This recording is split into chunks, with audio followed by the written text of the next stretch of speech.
রবিবার পিকনিক করতে গিয়ে লোনাভালার জনপ্রিয় পর্যটন কেন্দ্র ভুসিবাঁধে ট্রেকিং করার সময় পুনের সায়েদ নগরের আনসারি পরিবারের ৫ সদস্যের মৃত্যু হয়েছে। জলপ্রপাতের নিচের অংশে জলস্তর কম থাকায় নেমে গেলে হঠাৎ করে জলপ্রপাতে জলের তীব্রতা বৃদ্ধি পায় এবং ওই পরিবারের সদস্যরা জলের তীব্র স্রোতে আটকে পড়ে।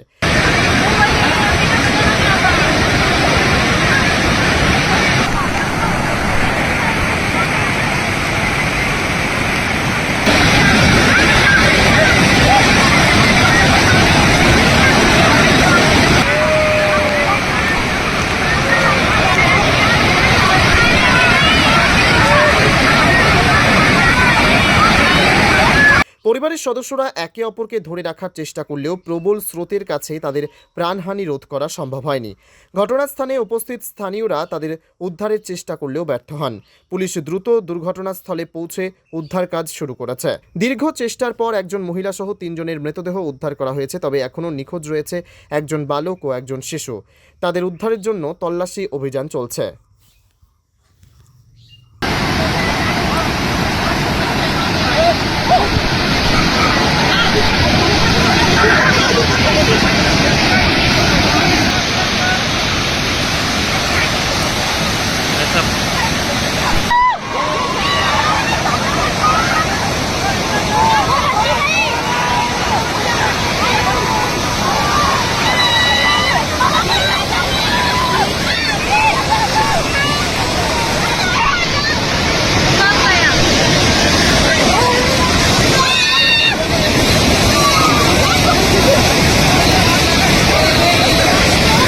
ব্যুরো রিপোর্ট, পিবি বার্তা।